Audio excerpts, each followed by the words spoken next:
Well, we're in the midst of renewing our commitments to Our Hope and the building fund that supports.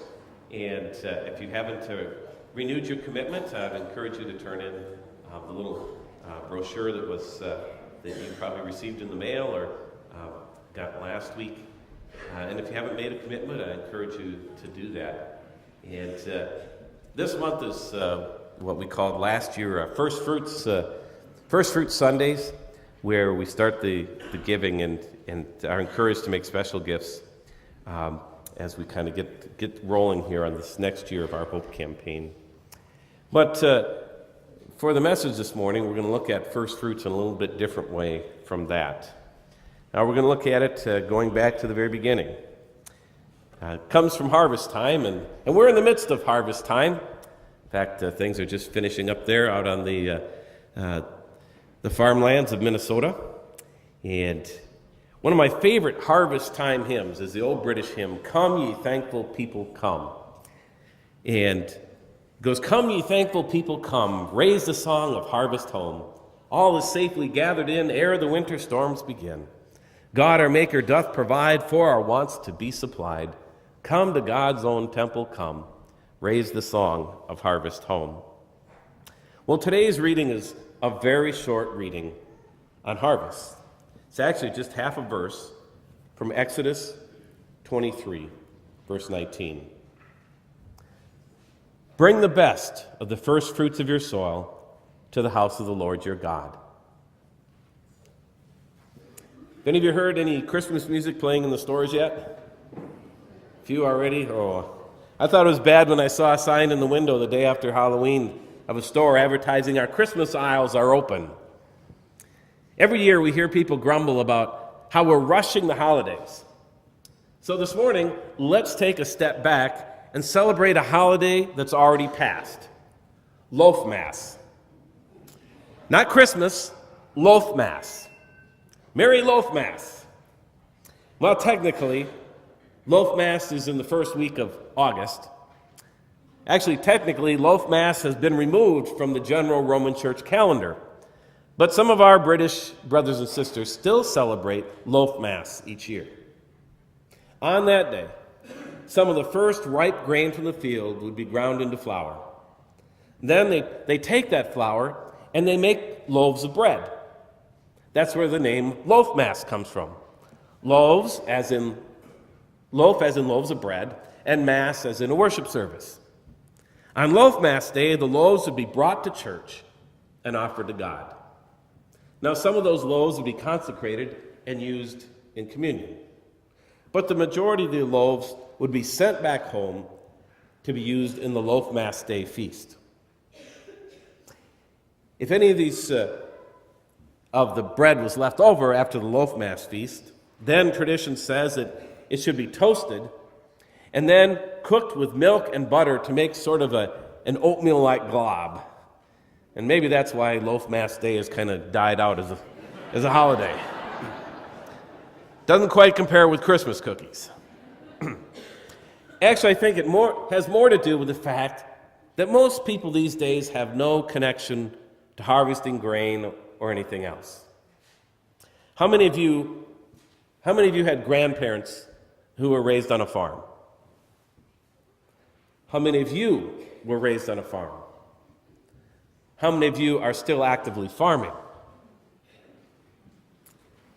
We just don't have a lot of connection with the cycles of planting and harvest anymore.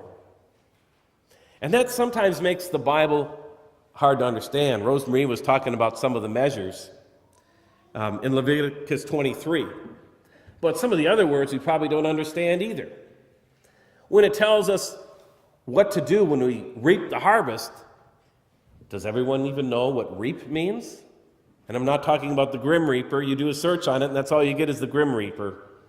That means to cut the grain. And when we're told to take the first sheaf of grain and bring it to the priest to weigh before the Lord, how many know what sheaves are? How many know what sheaves are? Now, I thought we should be singing, "Bringing in the sheaves" today.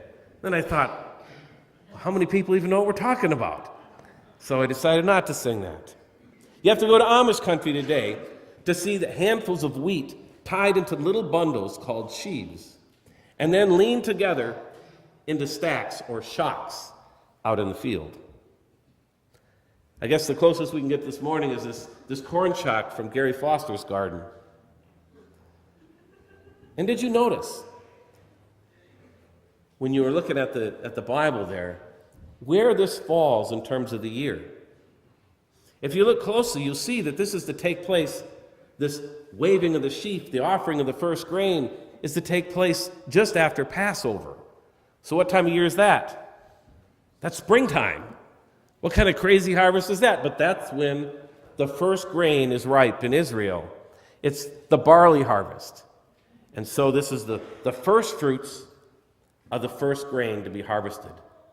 And God tells the people to take that first fruit of the first grain that is harvested, and before they make any bread for themselves out of it, to go and to worship and to make an offering to the Lord, to share it with the Lord.